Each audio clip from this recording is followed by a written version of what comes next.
The view from high above shows it's hard to tell where the Missouri River ends and the town of Hamburg begins. Thanks to a massive snowmelt and late winter rain, the river is miles out of its banks here in southwest Iowa.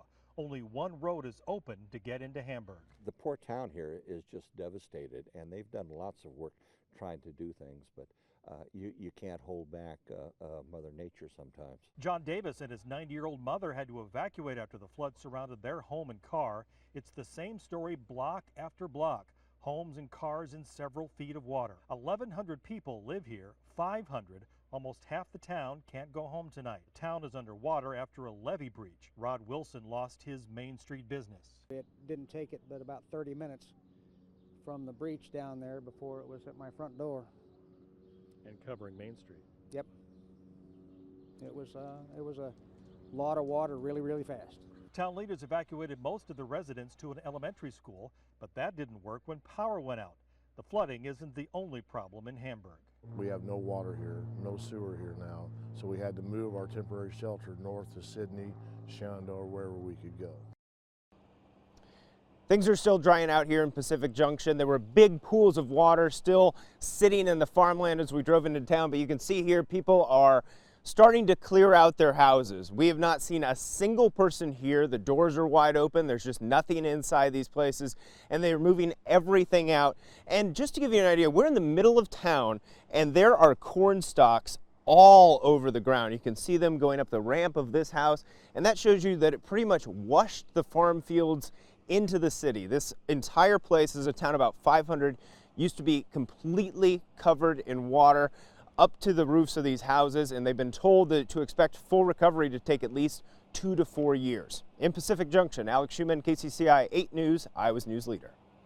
Just when A. Heinz 57 Pet Rescue thought they were at capacity, they took in 25 more dogs, now being called the Flood Dogs. And it wasn't easy to get the dozens of Husky and Aussie dogs here to safety. Knowing what we had to do and then seeing the horrific sight when we got to the property was just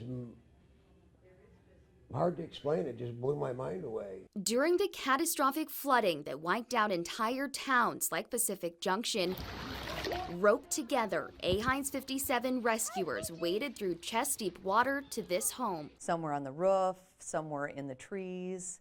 It was crazy. Where they found 34 dogs stranded in peril, and they still don't know why. It was very maddening that those poor dogs were now in this situation, you know, where they were going to die if we didn't do something. Though their efforts, 2 dogs did die. There was one dog that was so covered in mud we couldn't even tell what color it was, and he was literally stuck in the mud laying down. We got him in the canoe, and halfway back across the water he took his last breath. But dozens of other animals lived. Now they're healing at A. Heinz 57 in DeSoto. The first day I squeaked a toy and they all ran to the corner, and now they're playing with the toys. So it's very gratifying, and you know, we have a purpose, and we might be making a little change in the world, but it's a change. Right now, some of the Flood Dogs are up for adoption, or you can just stop by and meet them on their road to recovery. In DeSoto, I'm Tommy Clark, KCCI 8 News, Iowa's news leader. We were standing in this exact spot about 3 weeks ago. In fact, the water was just behind me here on Main Street. You can see it's receded quite a bit back toward the Missouri River there in the background, but much of Hamburg is still underwater. Sky 8 shows today's view of Hamburg. The state's most southwestern city is still partially covered by floodwater from the Missouri River. The floods poured into the southern half of town, and today the water is still here. Farm fields are still covered, and so is part of I-29 there in the distance. The interstate has been closed for more than 3 weeks. In town, there are portable restrooms every few blocks. The flood damaged the water plant, and there is no drinkable water. It's miserable without water, and we have a lot of people do not have gas, and a lot of people do not have electricity. Residents are now cleaning out damaged homes and businesses. There is debris everywhere. Most of the Main Street shops are filled with several feet of mud. Chris Bennett says her flower shop is ruined. It's going to be devastating when people are able to go back down there. Dallas Fennell's family owns 10 properties and has likely lost hundreds of thousands of dollars after the flood. They're still waiting for floodwaters to recede to confirm the damage. We are very sick to see what they're going to look like when we can get the doors open, if we can. Farther north, the entire town of Pacific Junction is still underwater. Sky 8 can just make out the roof of the fire station and the DOT buildings in town. Grain silos exploded on this farm, leaving piles of wet corn and soybeans. Crews are using giant pumps to drain the town over the levee, but that could take weeks or more depending on any rainstorms. The one main thing they need here in Hamburg to finish the cleanup is dry weather. Luckily today has been perfect. They hope for no more rain. In Hamburg, Todd Magel, KCCI 8 News, Iowa's news leader. $900,000 is what's laying right here on the ground. Floodwaters shattered Mike Stenzel's grain bins. It was a flood insurance on the buildings, but not the contents. Waters rushed through so quickly in March, Mike's tanker holding 50,000 pounds of fuel floated into a nearby field. And it floated probably a quarter of a mile.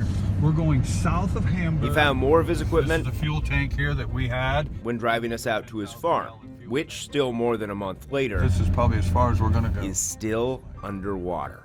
It's devastating. There's a breach almost straight southwest of us right now. Mike's lived in Hamburg more than 70 years and has been flooded before. 93 was devastating. But he's never experienced anything so bad or a flood that to him feels so much more avoidable.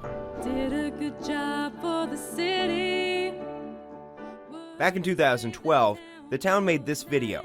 It was an attempt to raise money to rebuild a temporary levee that had been built to protect the town from a flood in 2011. But that levee had been built in a hurry with piles of dirt and did not meet Army Corps of Engineers standards. When the town didn't raise enough money, the levee had to come down. I realized it was a temporary levee, but it still could have stayed if the people in Washington would have seen what the situation was. The Army Corps says the temporary levee stood at 918 feet above sea level. Floodwaters in March hit between 917 and 918.4 feet above sea level.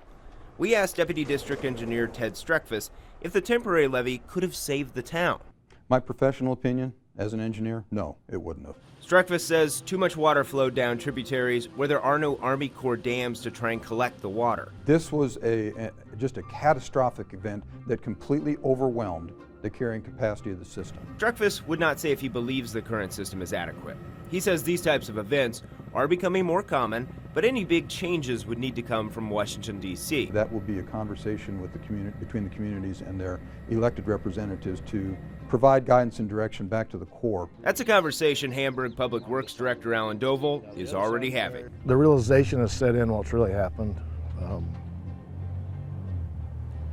Doval wants a new levee that's 921 feet above sea level. That will help us tremendously here and not have to worry about this again. As Mike waits for the floodwaters to drain from his farm, he hopes lawmakers will truly make a change this time, because he knows, from experience, the river will rise again. This isn't the last flood. I guarantee it's not.